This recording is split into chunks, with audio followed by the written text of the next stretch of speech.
Alright, welcome back for part 2 of this video series on how to draw your name in perspective. Today our focus is going to be below the horizon line, putting your last name in 2-point perspective. Now you can already see that I've started with the K and the I. I've also already established the master grid system, which I'm going to cover rather quickly. And then I'm going to talk about drop shadows per the handout. That's a PDF. So the first thing we want to put on here is we want to put on the horizon line and 2 vanishing points. Now, for our purposes on this activity, we want to put the horizon line a little bit higher than we're used to. This is going to give us extra working space. We're also going to draw, it won't really be a box, it'll be the series of letters, in such a way that we have enough space with it offset to the left that the name could stretch away to the right. Now, always as is the case, you want to make sure that your vanishing point and your horizon line are lined up. All right, now, to start this process, I'm going to switch to a red pen to make it a little bit easier to see at the house. There are 7 letters in Kaisermore, so the first step is to establish all of the spacing for the letters. You want to do this with vertical lines. Make sure that you are keeping them more or less the same in size. They may have to narrow as they move this direction, just simply due to the fact that you're going to run out of space. If you have more than 7, they may have to be very small down here at the end. K-I-S-A-M-O R and E.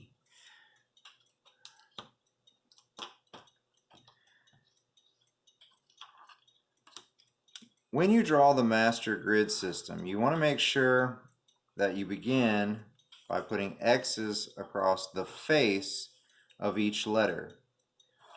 This will ensure that you know how to form each letter according to the grid. And so long as your lines are drawn vertically and the X's are drawn carefully, other lines should line up quite easily as you go along. Now, some letters are far less complicated and don't require the full grid.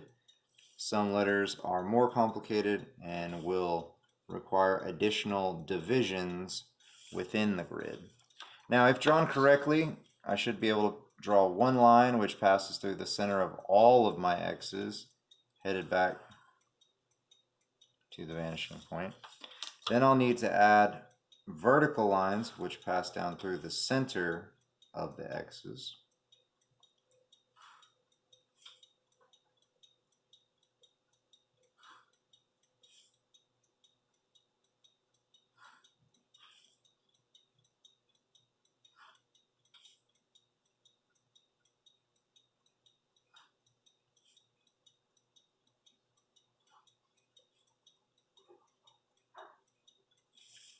And then I'll be putting a diamond across the face of each of these squares.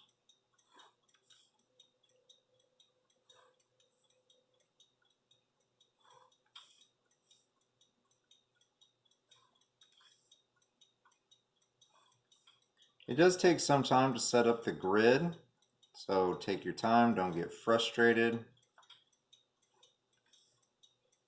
Carefully laying out the lines will save you a lot of time as you go along. If you do it quickly and haphazardly, it will of course complicate things later on.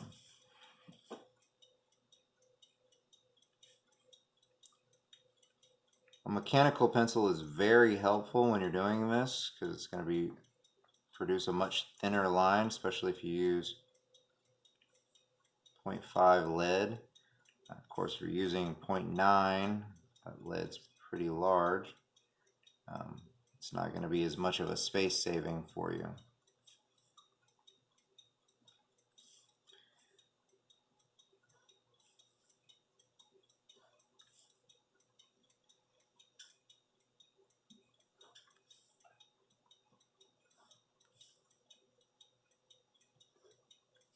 All right, and here again, If done correctly, I should be able to draw a line which passes through the center of all of these X's.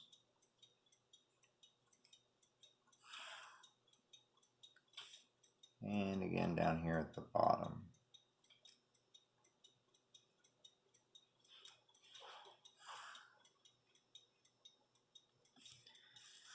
All right, and then I'll be doing one final series of vertical lines through these additional X's.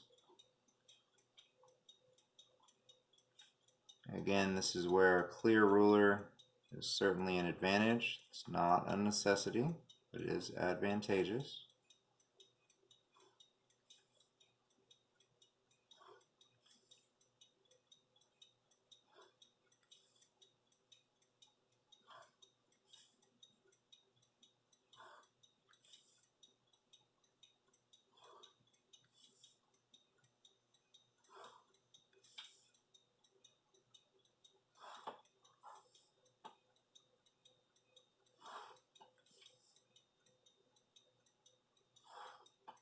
All right, and then to limit confusion, I'm going to block out everything except for this first letter, which I'm going to form, which is going to be a K. In order to form that letter, I may have to add additional lines so that I know exactly where the parts of the letter are. So I'll have to add an additional line here, as well as an additional line here for the legs of the K. I'm also going to use turquoise, and I'm going to show the edge of the letter. All these letters are going to be a similar thickness.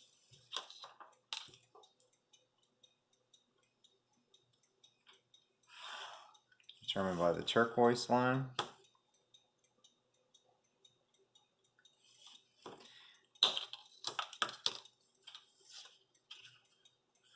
And then I'm going to switch to a green marker so that you can see the formation of the K.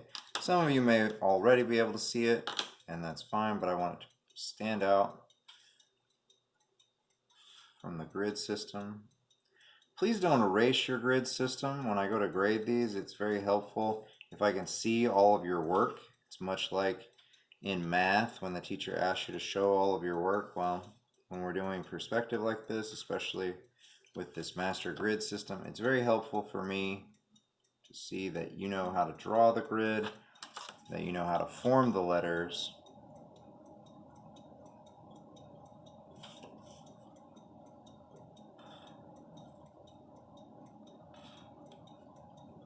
And there we have the K. Now in this case I need to draw the continuation of the lines back for the thickness of the letter.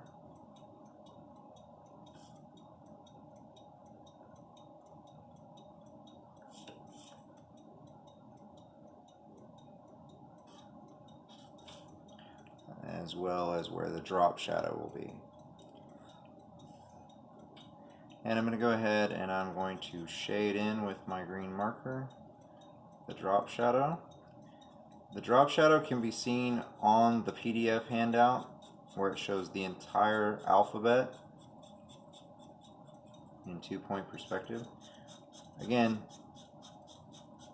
whatever color you choose to do the drop shadow in, or even if you just use pencil, that's fine, but again, please keep the lines. Notice I'm just going over them so that the letter stands out. And of course I would keep going with this, K-I-S-A, all the way down. You get the idea here. And I will post a finished product on the assignment page for you to see. Main thing is be sure that you're drawing the grid correctly and that all the letter takes up the entire griddable space in each of the master grids. Again, if you have any questions or if you need to contact me, use the inbox in Canvas. You can stop the video, re-watch it, slow it down. I look forward to seeing your work. Look forward to seeing you in class. Have a wonderful day.